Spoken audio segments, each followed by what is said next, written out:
नमस्कार साथियों, मैं हूं पी के साहू। मेरे यूट्यूब चैनल में आप सभी का स्वागत करता हूं।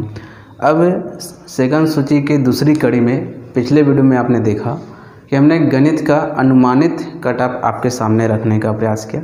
बहुत सारे लोगों ने देखा और उसमें कमेंट्स भी किए कि सर इस सब्जेक्ट का कट ऑफ बताइए इस सब्जेक्ट का।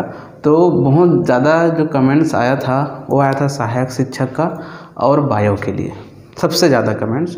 तो मैंने शिक्षक का जो कड़ी है उस पर लेते हुए मैं शिक्षक साइंस का, मतलब ये विज्ञान का है,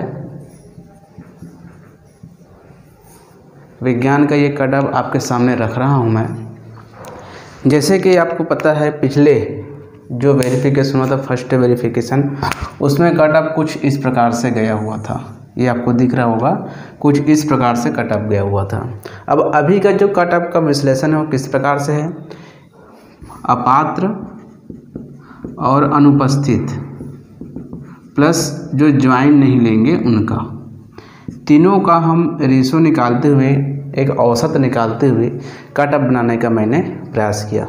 इसका जब फर्स्ट वेरिफिकेशन हुआ था इसका भी लिस्ट बनाया था, लगभग इसके आसपास ही गया हुआ था। कुछ चीज़ों में आगे पीछे हुआ था, लेकिन जो अनुमानित हमने कट ऑफ बनाया था लगभग वहाँ ये गया था। ठीक उसी प्रकार से ज्वाइन नहीं लेंगे, अपात्र थे, कुछ पात्र हुए, अनुपस्थित थे, उसको पुनः बुलाया गया था। तो इस प्रकार से हम देखें, रेशो इस प्रकार से देखते हैं। तो अभी जो सेकंड वेरिफिकेशन यदि होता है नियुक्ति उपरांत, जब शेष पदों पे जो नियुक्ति नहीं लेंगे उसके बाद उसका रिक्त पद की जानकारी मांगेंगे, उसके उपरांत यदि ये वेरिफिकेशन कराते हैं, लिस्ट निकालते हैं, तब जाके किस प्रकार से होगा। आपसे पुनः अनुरोध, जो ये सोचते हैं कि लिखित में जानकारी है क्या या कहाँ से आपको प्राप्त हो, ऐसे जिसके मन में ख्याल आते हैं, वीडियो उसके लिए नहीं है। ये केवल हेल्प के रूप में आपके सहायता के लिए एक जानकारी के उद्देश्य से बनाया गया वीडियो है। तो यदि ये आपका क्या है, यूआर का है, यूआर का महिला और पुरुष मिला के 62 और 63 नंबर जिसका होगा वो लगभग जो है सेफ है, ठीक है। उसी प्रकार से ओबीसी का यदि 59 और 60 के मध्य जिसका नंबर है वो बिल्कुल यहाँ पे सेफ लग रहा है। उसके बाद एससी की बात करें, ये ओबीसी का है, ये एससी का है और ये एसटी का है। एससी कैटेगरी का देखें तो लगभग अभी 58-59 गया है। और यदि इसमें यदि वो वेरिफिकेशन सेकंड लिस्ट जब मंगाते हैं तो 54 और 55 के मध्य जिसका नाम होगा उसके नंबर के अंदर जो पॉइंट में भी रहते हैं तो लगभग यहाँ पे सेफ है। और उसी प्रकार से यदि एसटी का देखें तो 39 और 40 नंबर तक गिरने की पूरी संभावना लग रही है। यहाँ पे आप नंबर देखकर कभी भी अपने आप को पीछे मत हटिएगा। ये केवल अनुमानित है, इससे नीचे भी जा सकता है, इससे ऊपर भी जा सकता है। रही बात और नीचे रैंक वालों की, तो यकीन मानिए तीसरा लिस्ट और आएगी और रैंक इससे भी ज़्यादा नीचे गिर सकता है। तो साथियों, इस वीडियो में इतना ही। अच्छा लगे तो लाइक कमेंट सब से शेयर अवश्य करिएगा, सब्सक्राइब जरूर कर लीजिएगा। जो नए साथी हैं, नए अपडेट आपके सामने रखने का प्रयास करता हूँ। साथ ही साथ एक चीज़ और बताना चाहूँगा आप लोगों को, अभी सबसे ज़्यादा जो चल रही है व्हाट्सएप में, फेसबुक में, या सबको टेंशन में जो डाला गया है वो है आपका स्थानीय भर्ती। स्थानीय भर्ती जिसमें तृतीय श्रेणी और चतुर्थ श्रेणी, मुझे बहुत सारे लोगों ने कॉल करके पूछे भी हैं और कमेंट्स भी किए हैं और सवाल भी किए हैं कि सर ये क्या चौथे जो शिक्षक है बस्तर और सरगुजा संभाग में क्या स्टे लगा हुआ है।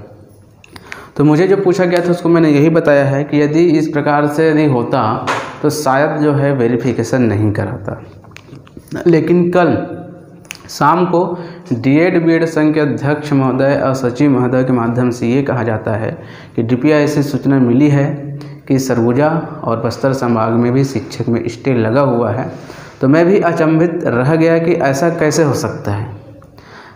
जिस प्रकार से सहायक शिक्षक में स्टे लगा हुआ है उस स्थिति में वेरिफिकेशन नहीं कराया गया है, ठीक उसी प्रकार से शिक्षक भी किया जा सकता था। लेकिन इसमें वेरिफिकेशन कराने का कारण क्या था?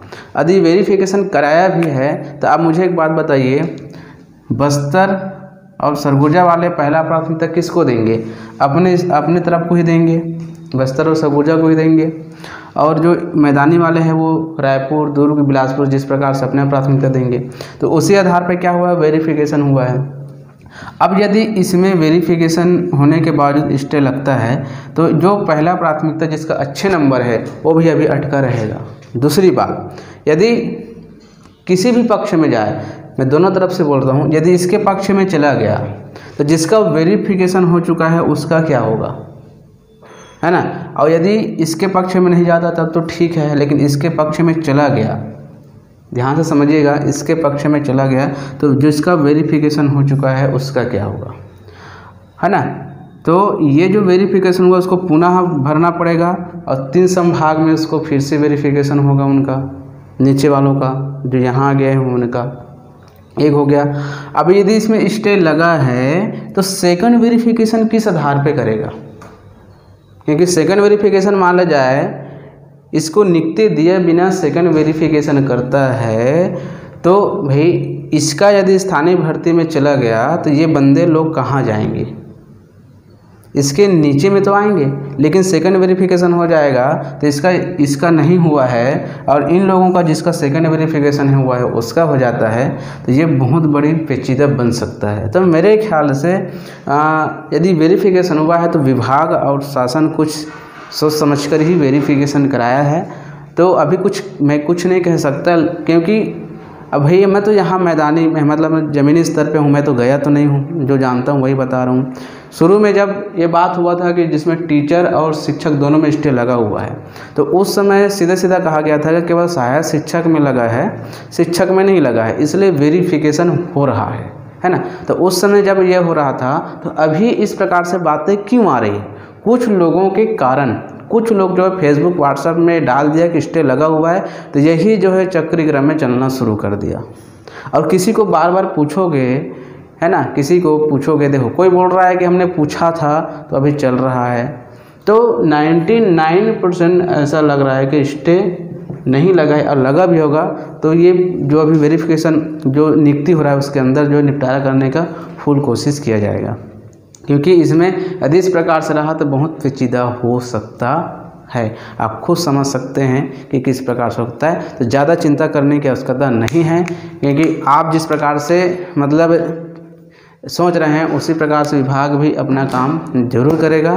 तो दोस्तों आज की वीडियो में इतना ही, धन्यवाद।